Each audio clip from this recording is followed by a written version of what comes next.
I am here to talk about Trump Derangement Syndrome. Wikipedia says it's a term for criticism or negative reactions to United States President Donald Trump that are perceived to be irrational and of little regard towards Trump's actual policy positions or actions undertaken by his administration. And I'm wearing a shirt that I bought at Mount Vernon with the first president on it.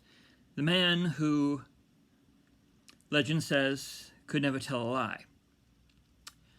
I believe in Trump Derangement Syndrome. Trump Derangement Syndrome almost took my life. But it's not what the conservatives say it is. It's actually an irrational belief that Trump was anointed by God and that he is a Christian when all of his actions are cruel and self-serving, greedy, mean, mocking, slanderous, lying. And yet they say, like the emperor's court and the emperor has no clothes. He's not lying. Now, part of me thinks they actually do believe this. Maybe they're gaslighting themselves. But there is another disorder.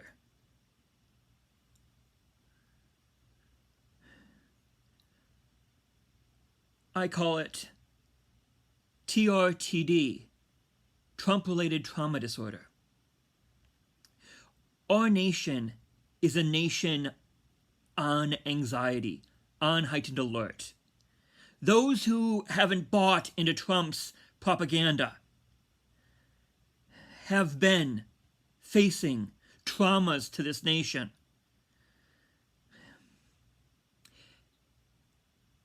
Every time he lies about COVID, my anxiety goes up a little bit, and I'm sure I'm not the only one. Every time there's a black man shot and police are defended and Trump defends, my anxiety and my depression goes up a little bit. Every time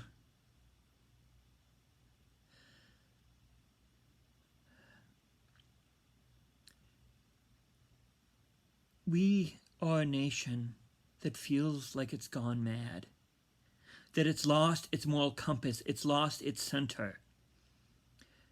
And the fact that Trump, after all that he did, Russia, I mean, the Senate report said Manafort was interacting with the Russians. Roger Stone was interacting with WikiLeaks. It says it, but it's a hoax. Gaslighting causes trauma. And when you face unrelenting trauma, you feel overwhelmed, you feel numb. I make these videos to help me release what's up inside my head.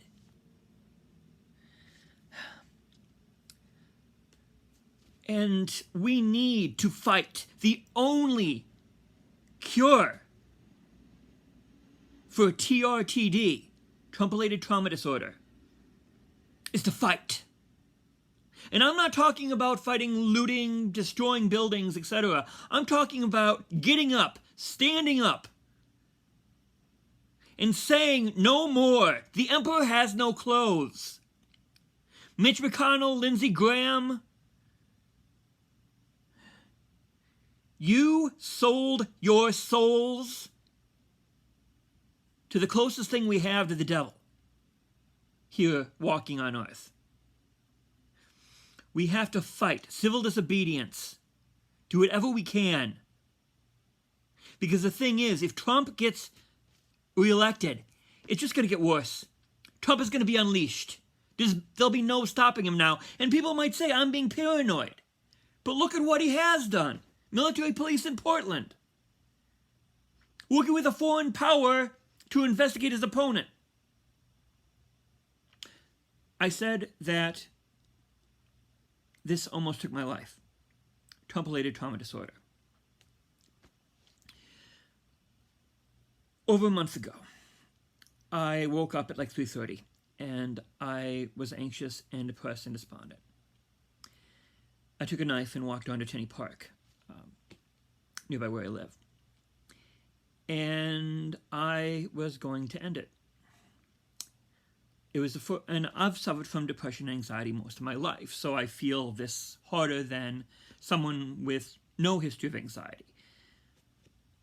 Although maybe partly it feels I can fight it better because it's like my whole life has been preparing for this. But I couldn't do that to my mom. I couldn't do that to my best friend Doc. I'm a survivor of suicide. My aunt killed herself. But I want to read the last paragraph of my suicide note. I am not going to add any personal replies. I don't know if I will go to heaven or hell. With my porn addiction, probably hell, but I know God is a forgiving God. Well, maybe one personal notice. Donald Trump and all your enablers, Mitch McConnell, Sean Hannity, Robert Jeffress, Franklin Graham, and Jerry Falwell Jr., and all those who know better but still support Trump, you helped create a society that helped me to make my decision. Your greed, your nastiness, and your religious hypocrisy have led our nation on a precipice, and I'm glad to be rid of it. But you know what? I'm not going to kill myself. If I kill myself, they win. Now, I'm still thinking about possibly moving to Canada or New Zealand or Scotland. Learning a new language is really hard. But I'm not going to kill myself. No. I'm a fighter. And I'm going to continue to speak up, even if nobody watches my videos. I'm still going to make them. I'm still going to go to the square and preach and read scripture. Because that's the only way to fight Trump Derangement Syndrome, is with the truth. God bless you.